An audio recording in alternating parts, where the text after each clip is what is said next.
Hoy hablaremos de las diferentes formas de maternar, de no hacerlo, como decisión válida y veraz, de ser madre bio y de las terapias hormonales y, por supuesto, de ser madre sola. Comenzamos.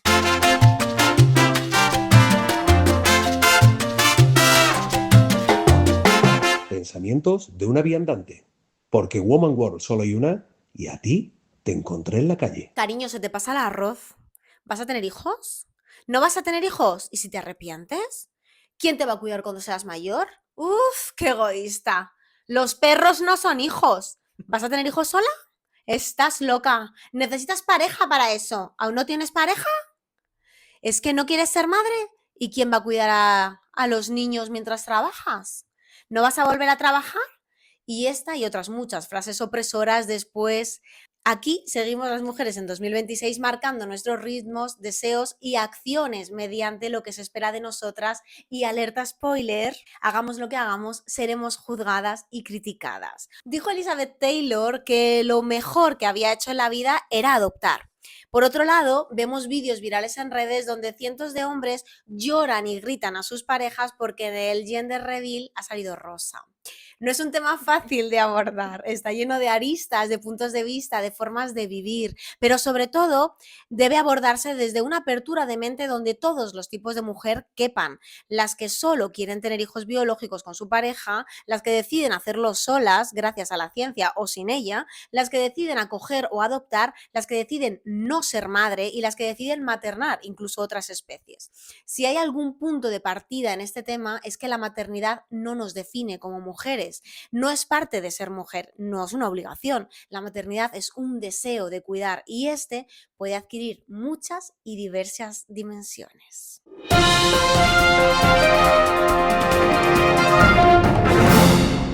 La crónica del día. Me despierto y veo tu pequeña cabecita en mi hombro.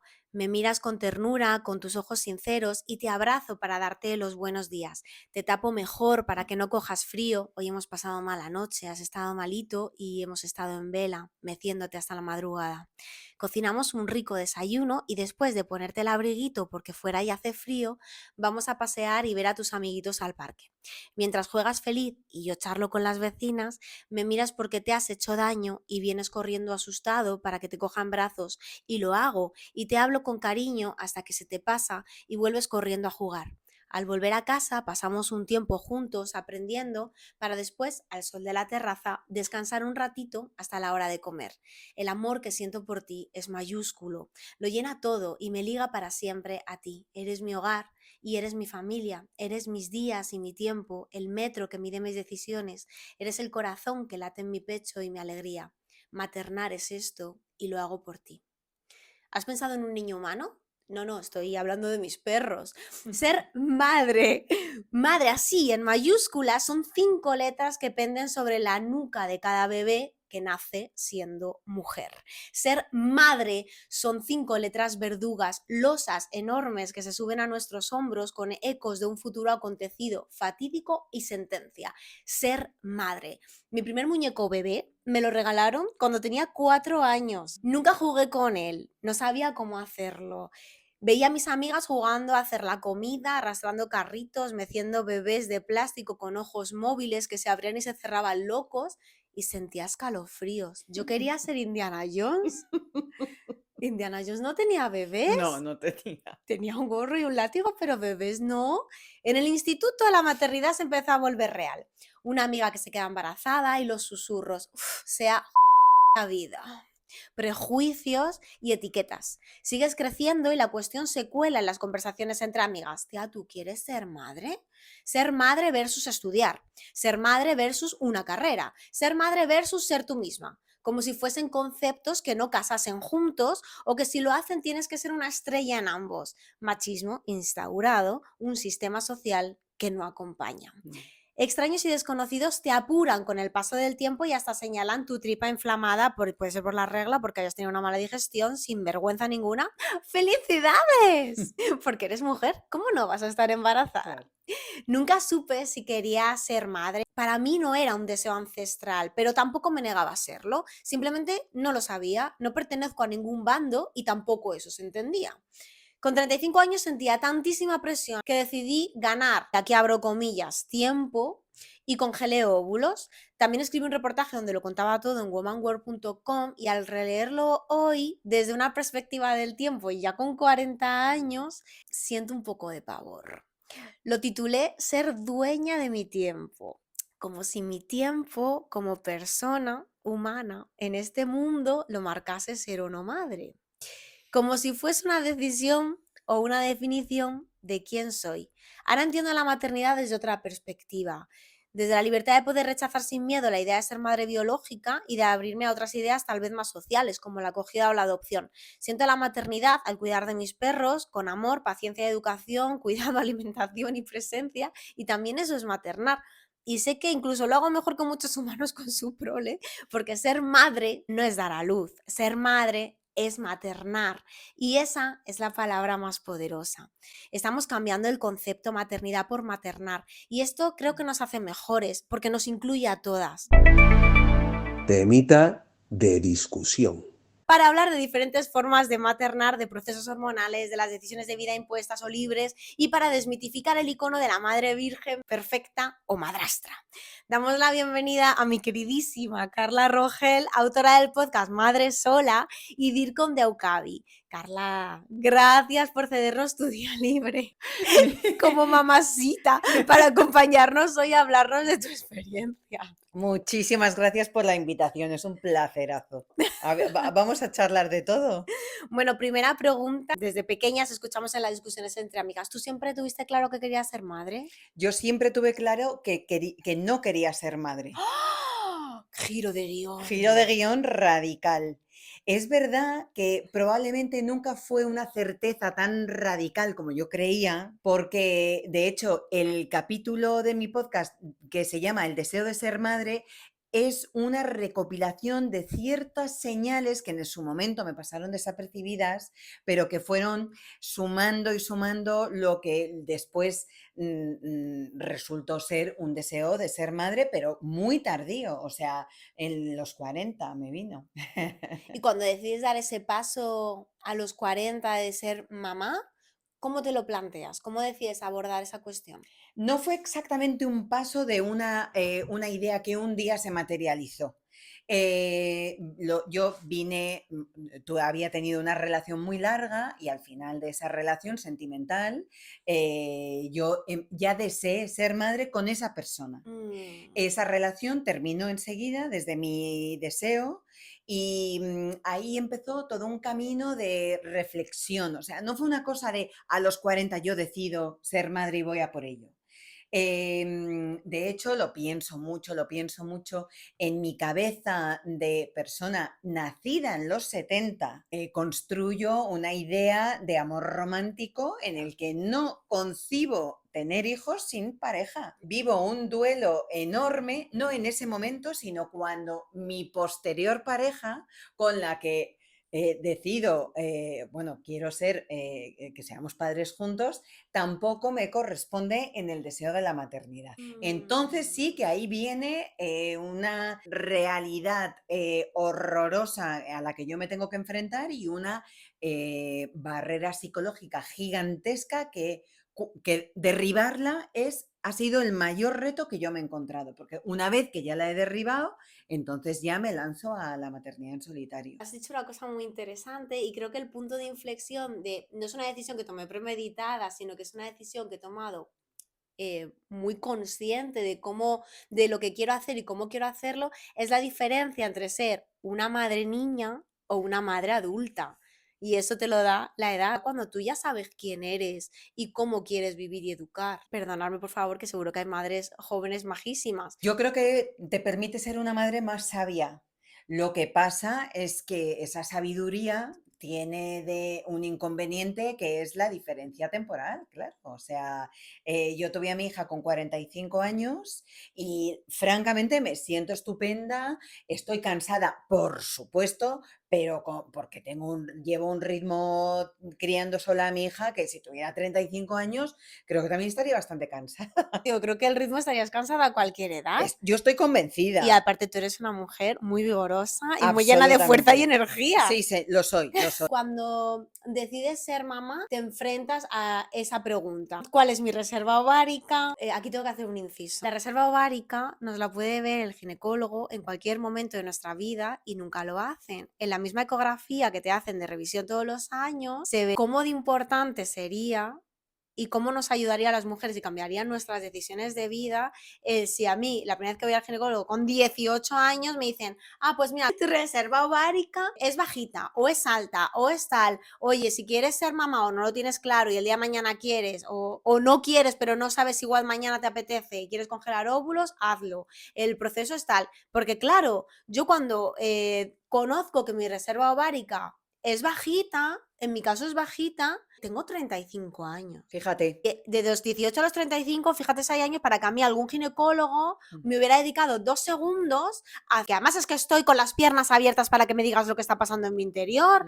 Cuéntame cuántos ovocitos hay por ahí fululando. Y no que de repente con 35, cuando yo fui a congelar óvulos, pues de repente me sacaron 2. Fíjate. Claro, me sacaron 2 Fíjate. cuando igual lo hago de hace 10 años, tengo igual 20. Por supuesto, la edad es el factor determinante, pero también influyen otras cuestiones. El estrés. Claro, no es habitual que siendo tan joven saques tan pocos. De hecho, a mí me llegaron a decir, es que tienes tan pocos porque te has dedicado a vivir como un hombre. Claro, porque como yo, Refiriéndose a mi forma de vida, porque el estrés, las redes sociales, viajar Ay, por el por mundo Dios. sola, A viajar por el claro. mundo sola te quitas reserva Hombre, te ovárica, quita claro. porque estás muy sometida a beber aguas que no son las que igual deberías. Bueno, pues hija, pues me he dedicado a vivir y me lo han echado en cara. Vaya, Vaya, ¿qué hacemos? pues nada, desoír eso, porque al final siempre es ese afán, porque tu conclusión sea, lo he hecho mal y Justo. ahora mira con qué me encuentro. ¿Tuviste que someterte al tratamiento de hormonación? Sí, claro, yo congelé a los 40. ¡Guau! Claro. ¿Y tenías reserva ovárica para congelar No, tus tenía una propios óvulos? reserva ovárica baja, me gasté un pastón en el tratamiento hormonal y con todo solo extrajeron 4 ovocitos. ¿En un solo ciclo? Sí, en un Bueno, solo oye, ciclo. ¿me doblas, amiga? ¡Chica! Siempre ha habido clases. Oye, yo me fui toda me acuerdo perfectamente en la clínica, esto es todo como distópico y con un punto surreal. Salí de allí con una tarjetita como de una tarjeta de crédito que te cabe en la tarjetero del billetero con la imagen de mis ovocitos, mis 4 ovocitos, que yo los veía y decía, se supone que yo tengo que sentir un palpitar maternal de emoción porque yo veía 4 judiones y decía, o sea, no siento nada. ¿Pero qué vas a sentir, hija? Chica, Sentirás cuando, yo qué sé, cuando veas, no sé. no ¿Cuándo lo sé, sentiste la primera vez? ¿Cuando cogiste a tu bebita en no, brazos? cuando oí el latido. De repente había algo vivo en tu cuerpo. Sí, pero además es que pues me llamas tú vigorosa y te recibo con alegría el cumplido porque creo que es muy bueno y el latido de mi hija era una cosa, era una fuerza de la naturaleza que Qué dije, bonito. aquí vino una de las mías. El latido es muy emocionante. ¿Cómo acogió tu familia y tu círculo que dijeras, voy a ser madre sola y me voy a inseminar, claro? Lo acogieron muy bien. En general, yo me reservé mucho la noticia del proceso, porque yo, haciéndolo muy rápido, congelé a los 40, muy poco tiempo después de congelar viajé a África, viví en Costa de Marfil unos días. ¿Viviendo como un hombre, Carla? A ver Pero si no bueno. va a ser eso lo que nos ha estropeado el futuro, la providencia. Aconsejo a todo el mundo viajar a África y me enamoré de Costa de Marfil y entonces cambié mi idea y decidí descartar los ovocitos y adoptar. Entonces Guau. entré en una vorágine burocrática horrorosa. Esto es otro melón, ¿eh? Eso es un melonazo tremendo. Me meto en todo este follón y en Costa de Marfil admitía adopciones monoparentales, pero después de mucho investigar y de hablar con gente que afortunadamente me dijo la verdad, me dijeron que las monoparentales son admitidas en la teoría, pero no en la práctica. Y que el proceso es nunca decirte que no, pero tampoco nunca decirte que sí. Y dilatarlo para siempre en el tiempo para que acabes tú tirando la toalla, después de haber dejado muchos euros por el camino. Terrible, Claro. terrible, porque enfrentarse a una adopción conlleva un proceso pues que tienes que pasar un test de idoneidad como debe Sí. ser, trabajos con trabajadoras sociales, con psicólogas, con de todo, como debe ser, insisto, pero luego sí que empieza un proceso que yo creo que es un abuso. Claro, al ser tan ardua la posibilidad de hacer una adopción, volviste a la idea de volver al proceso. Claro, porque es que vi que no, esa opción estaba totalmente descartada. Yo entonces tenía pareja, mi pareja no quería compartir conmigo el viaje de la maternidad. Yo quiero recurrir a mis ovocitos y los 4 ovocitos mueren en la descongelación. Ay, madre mía. Esto Sí, puede pasar, esto claro. puede Y pasar. las que tenemos tan poquitos y además viejitos, porque no es lo mismo Claro, un ovocito de 25 años que uno claro. ya de 35 para arriba. El proceso de la congelación y la descongelación supone un enorme trauma en el ovocito, en el sentido físico de la palabra. Y en mi caso, 3 murieron rápidamente y parecía que el último estaba consiguiendo formar el embrión. De hecho, me retrasaron un día la intervención y cuando yo estaba con el bolso puesto, colgado del hombro para salir, me llamaron de la clínica y me dijeron que no lo había conseguido. Y entonces recurrí a la ovodonación. Pero ahí ya sí que fue una cosa de rápido. Yo aquí no tengo tiempo para duelos, tengo ya Ostras, 45, sí, pues sí. bravo porque no es sencillo. Una de las cuestiones que quería comentar contigo, que para mí la congelación de óvulos fue un proceso aterrador y Mm, horroroso. Yo lo sí, pasé muy, muy mal. De sí, hecho, a mí me ofrecieron hacer una segunda vuelta y dije que no. pero psicológicamente o físicamente. Las dos, y Ah, emocionalmente, para mí fue devastador. El mm, cuerpo se me inflamó rapidísimo, cogí, o sea, cogí como 5 tallas más, o sea, uf, era un pez globo, te tienes que pinchar todos los días en el estómago agarrándote la carne, y yo sí, estaba tan inflada que es que no podía ni pincharme. mm, Te sientes mal, te ves mal, no te reconoces. Además, claro, es un proceso muy rápido, no es como, sí, entiendo que cuando estás embarazada es un poquito más paulatino sí, el de repente verte enorme, y aparte te ves enorme porque tienes un ser vivo en tu interior. Yo tenía agua y hormonas, ¿sabes? claro, Y no era nada reconfortante. Las inyecciones me dolían muchísimo. sí, a mí también. El abdomen durísimo porque ya ahí no cabían más cosas. Y luego emocionalmente fue también muy, muy duro. Y de hecho, una de los efectos secundarios puede ser una depresión muy profunda. Sí, A mí me tocó. Y mm, fue aterrador. Y luego la mm, montaña rusa que tú estás comentando, que tú no te permitiste, y de verdad te aplaudo porque es muy complicado, estando hormonada hasta las cejas, sí. no caer. Porque es como, ah, mira, te estamos hormonando, wow, se han estimulado 15, están súper gorditos, genial, vamos a ver cuántos podemos sacar, wow, hemos sacado 10, estupendo, oh no, solo valen 2. Y es como pum, pam, pum, pam, pum, pam, pum, pum. Sí, Y es horrible, horrible, horrible. sí, sí, sí. Yo ahí sí que fui muy resuelta por eso, porque no tenía tiempo. O sea, Ya, estaba 45 años me has dicho. 45, sí, sí. O sea, estaba mirando al precipicio. O sea, tenía más proporción de pie fuera del precipicio que dentro.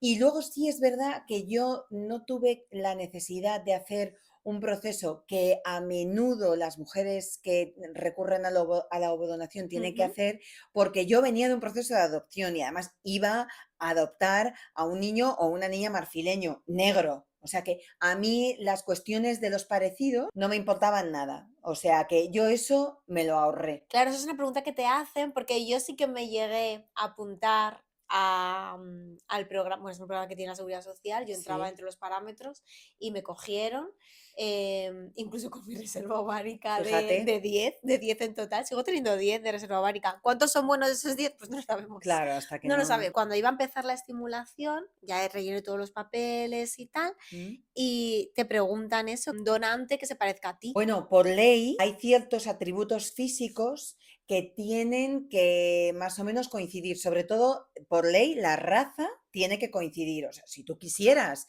tener un niño negro, no puedes hacerlo. Y es verdad que tienes que poner una serie de, pues, color de pelo, De ojos, ojos y tal.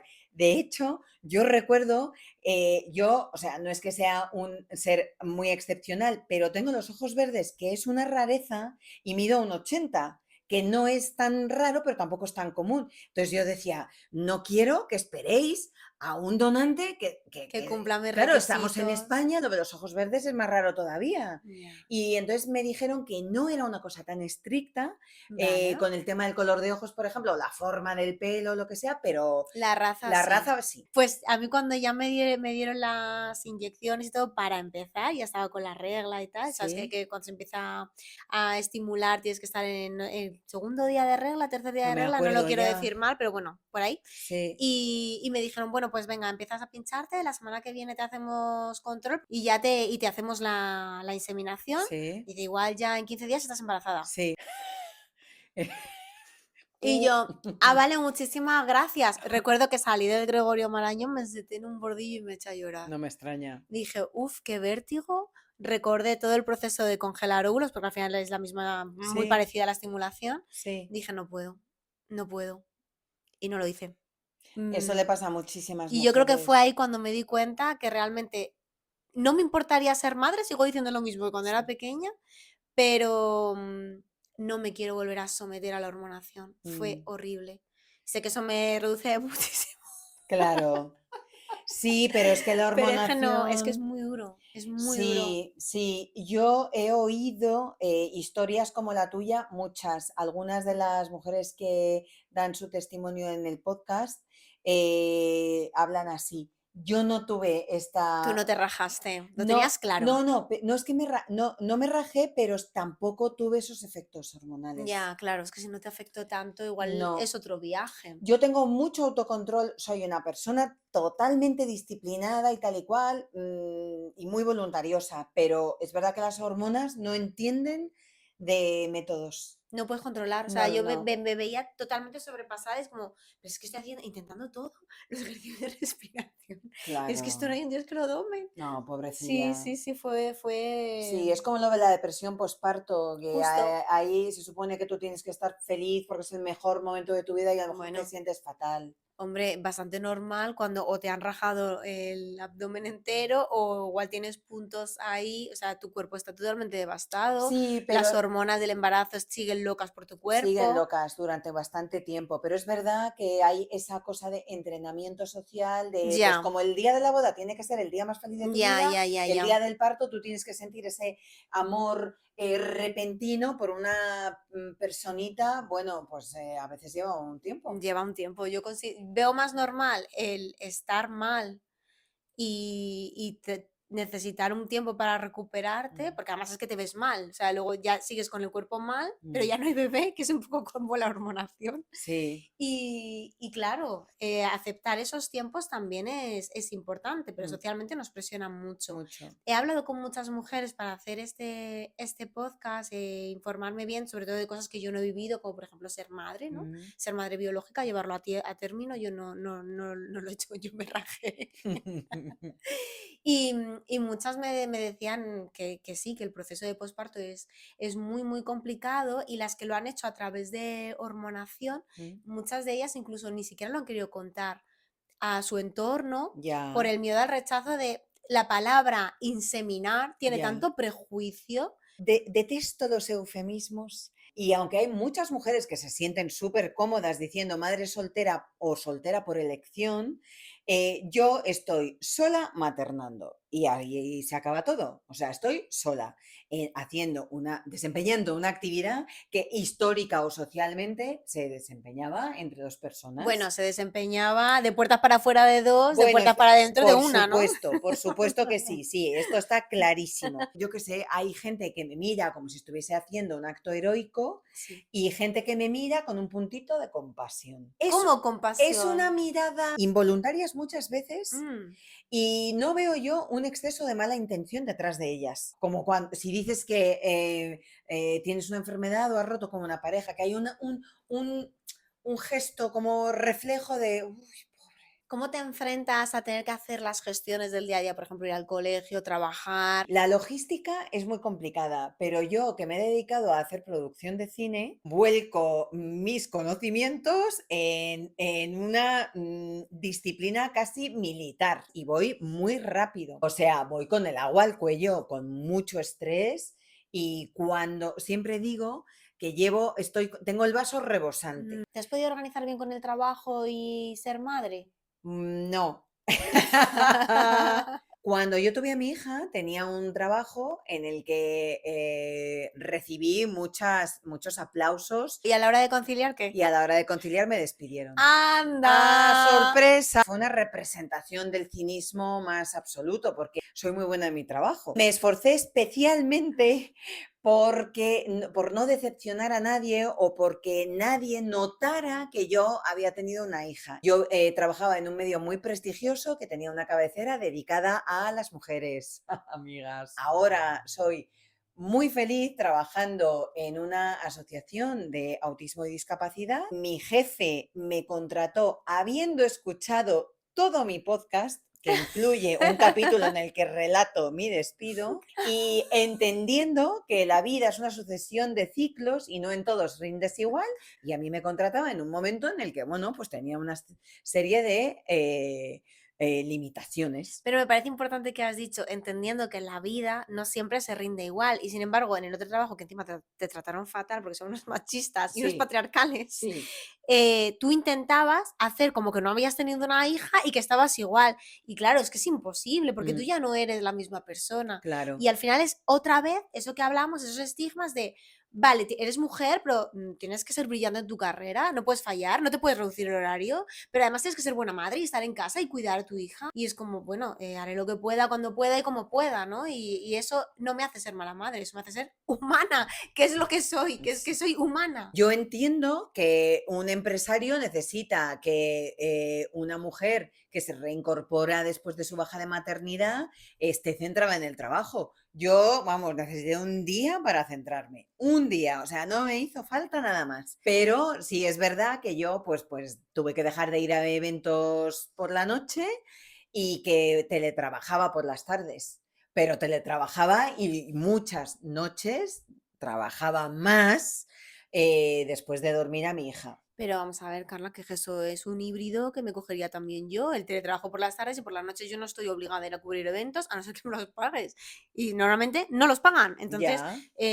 no, es que ni siquiera las razones que estás alegando es porque hayas tenido una hija. O sea, es que yo no iría tampoco, porque ya tengo 40 años, valoro el tiempo en mi casa, valoro el tiempo con mis perros y prefiero irme a pasearles por el parque a estar en un evento poniendo buena cara. Tú puedes estar más cansada porque tu vida ha cambiado radical, estás teniendo un bebé, estás enfrentando un montón de cambios en tu cuerpo, o sea, tienes que adaptarte a cuidar una nueva vida, esa nueva vida llora mucho, Ajá. no la entiendes, no se comunica, es Sí. frustrante, o sea, todo eso también te afecta a nivel emocional y psicológico y creo que las mujeres no estamos acompañadas en ese proceso y tampoco nos educan a cómo ser madre, como que nos obligan a que tenemos que ser madre y si Mm, no, estamos fallando en algo, pero en cambio nadie nos educa a vale, ser madre es esto, esto, esto, te vas a enfrentar a esto, esto funciona así, tal. Es un poco como la violencia obstetra, que también nos mm, encontramos, tanto como que no nos cuenta la reserva ovárica, como que no nos explican bien el proceso de hormonación, como mm, que tampoco te cuidan bien cuando estás dando a luz. ujú.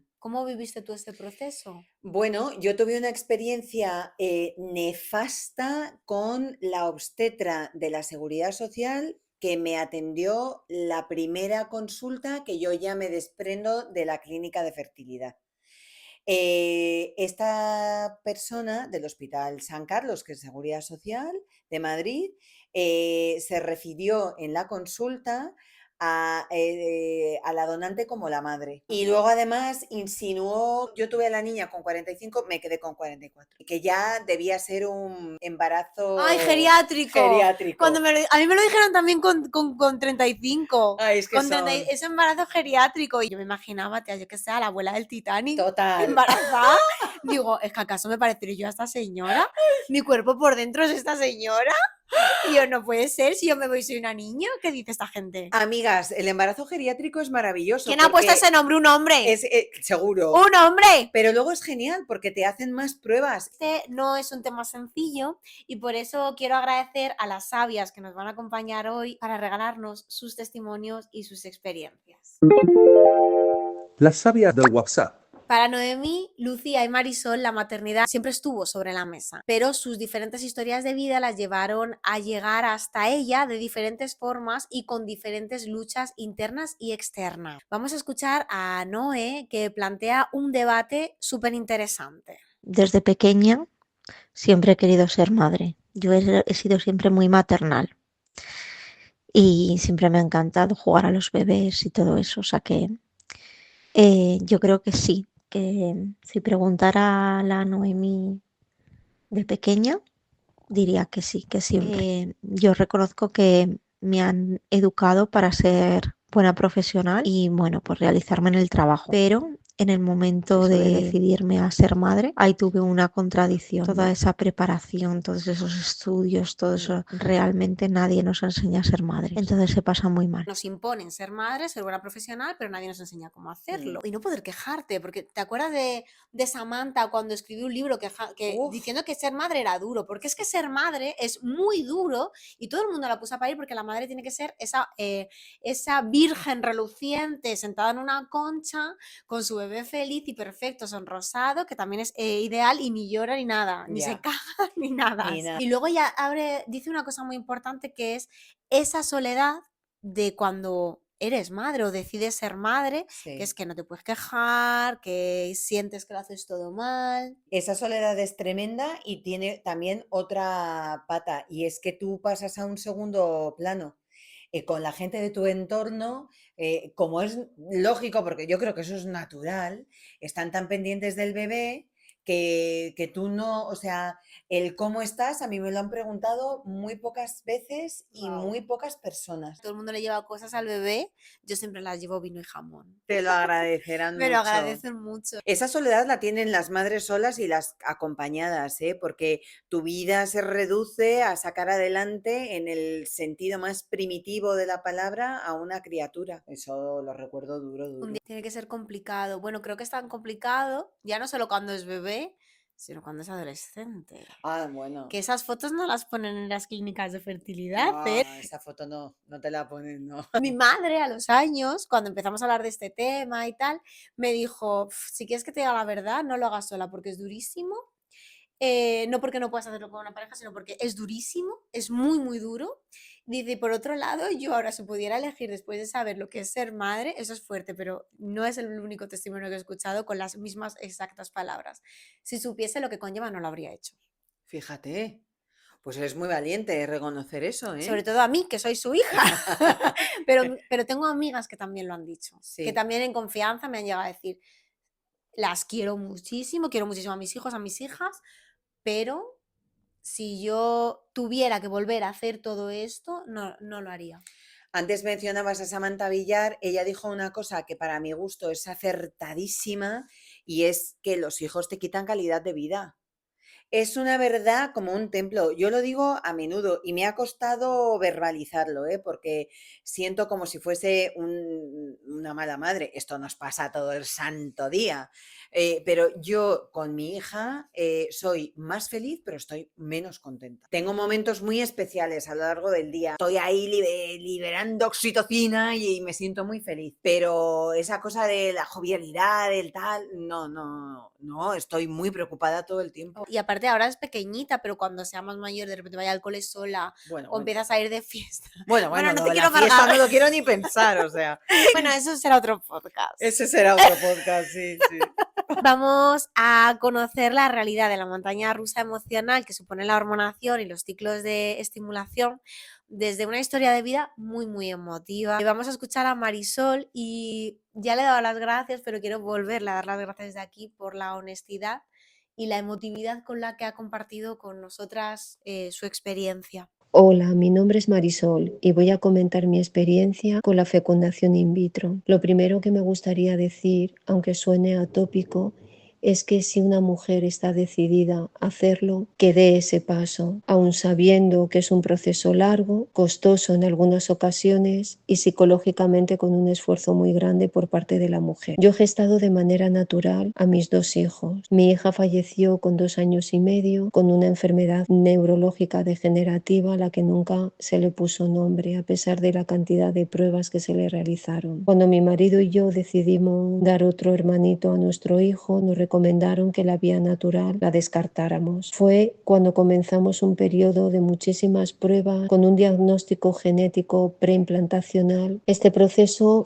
pues me generó una montaña rusa de emociones que a veces pues no sabes gestionar, te cuesta y que es muy difícil asimilar una situación que te va a cambiar tu cuerpo, tu vida de un día para otro. La medicación pues me alteró el humor, te sientes muy nerviosa, con mucho miedo al fracaso y en definitiva pues muy frágil. Recuerdo que me hinché cada vez que tenía que hacer la hiperestimulación ovárica. Yo me agarraba principalmente a que era un cambio físico, sobre todo porque mi mente pues estaba muy positiva sabiendo pues que lo iba a conseguir. Después de 3 transferencias embrionarias nació mi hija y pues cada vez que la miro me siento orgullosa del paso que di.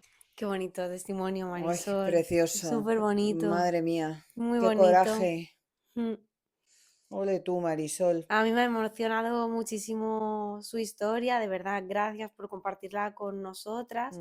Y lo que hablamos de la hormonación, creo que no nos lo explican bien. A mí no me dijeron que podía pasarme todas esas cosas.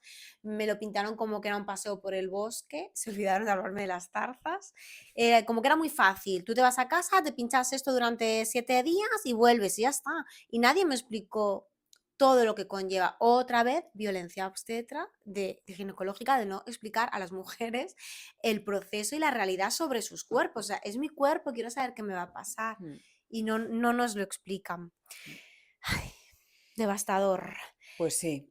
Lucía nos pone un punto de realidad en su testimonio. Mujer, carrera, maternidad, biología. Vamos a escuchar cuál es su experiencia con la congelación de óvulos. Hola, ¿qué tal? Mira, soy Lucía y quería compartir con todos vosotros mi experiencia con la vitrificación de óvulos y los tratamientos de fertilidad.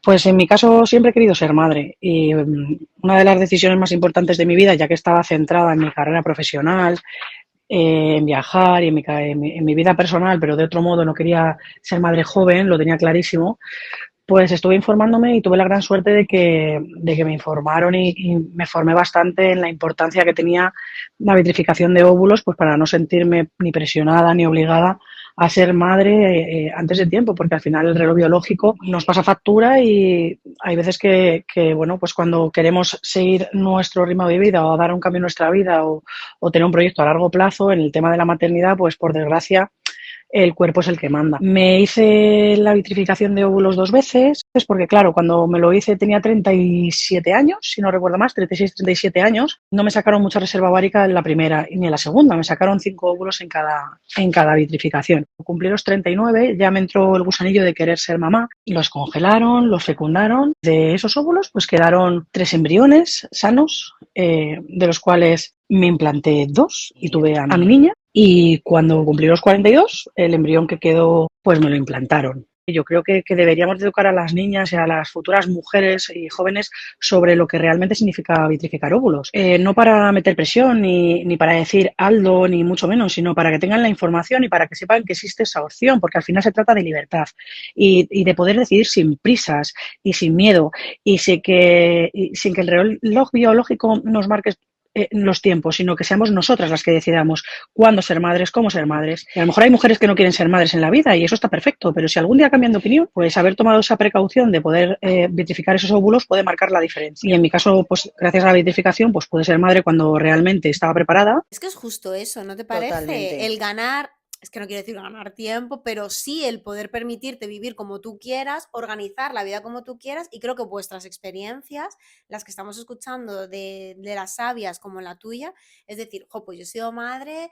a los 39, a los 42, a los 45, es decir, son historias que nunca nos han contado. Era Mm, como tú tienes que ser madre a los 20 años. Ya. Chica, yo a los 20 años no sabía ni ponerme los zapatos, ¿entiendes? Era un bebé.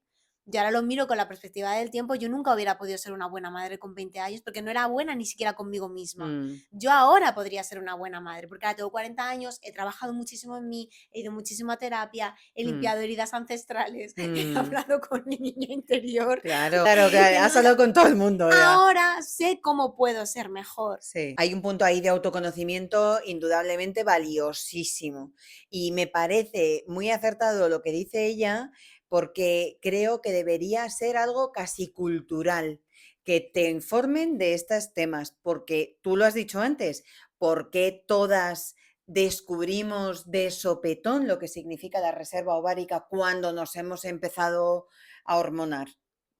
¿Cómo es posible? Y la reserva ovárica es la nueva forma de llamar al reloj biológico. Lo que pasa es que con todo lo que se sabe y todo lo que ha avanzado la ciencia, tenerlo en cuenta desde interiorizarlo, incorporarlo a tu hoja de ruta.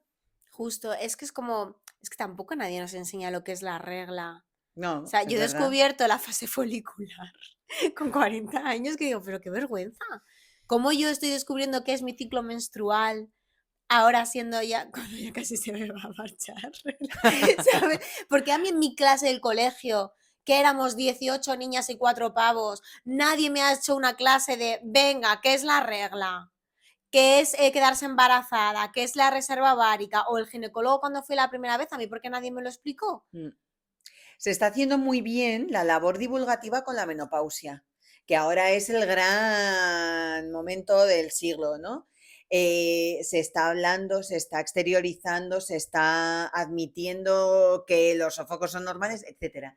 Creo que se debería hacer lo mismo con el concepto de reserva ovárica, que es el germen de todo lo demás. Justo, regla, reserva ovárica y menopausia y perimenopausia, que tampoco es un concepto que no se conoce. Ajá.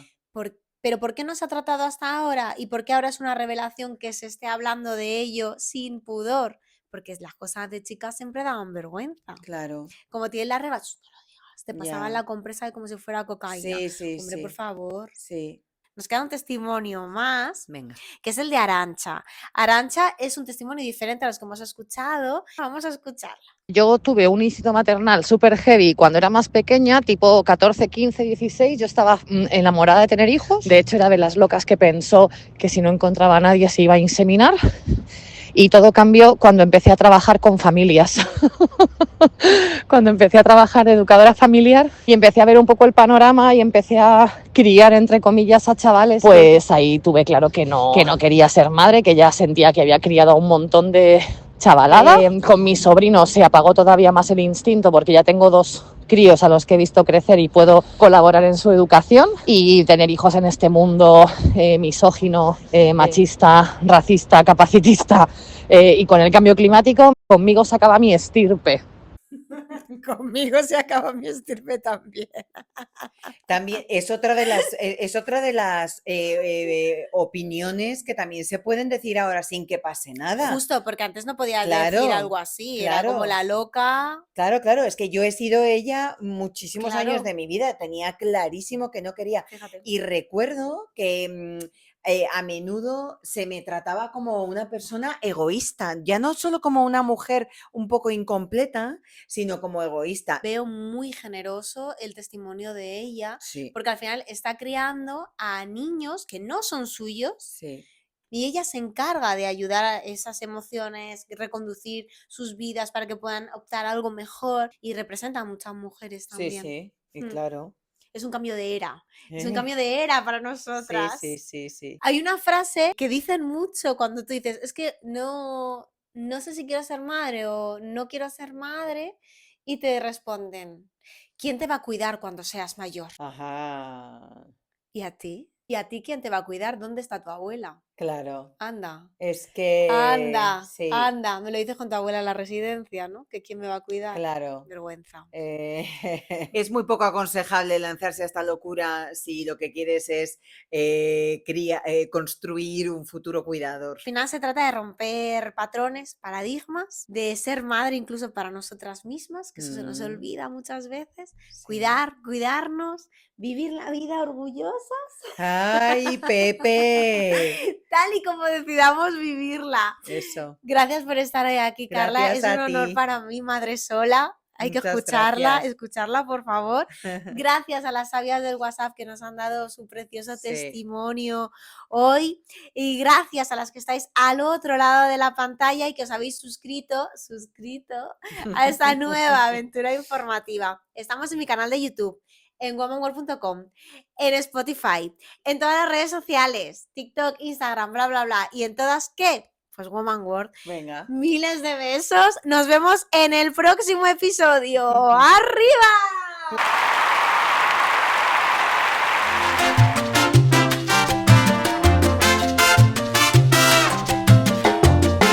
Pensamientos de una viandante, un podcast escrito y dirigido por Woman World y en la voz en off, un servidor, Sergio Alfaro, un cámara capaz de subirte a la Napurna. Bonito el guión, chulos los testimonios. ¿Te ha gustado? Mucho, me encanta y además que es una realidad esto de las voces plurales. Y es que yo creo que las mujeres, solo nosotras ya llegamos a donde queremos. Que la tolerancia empieza en nosotras.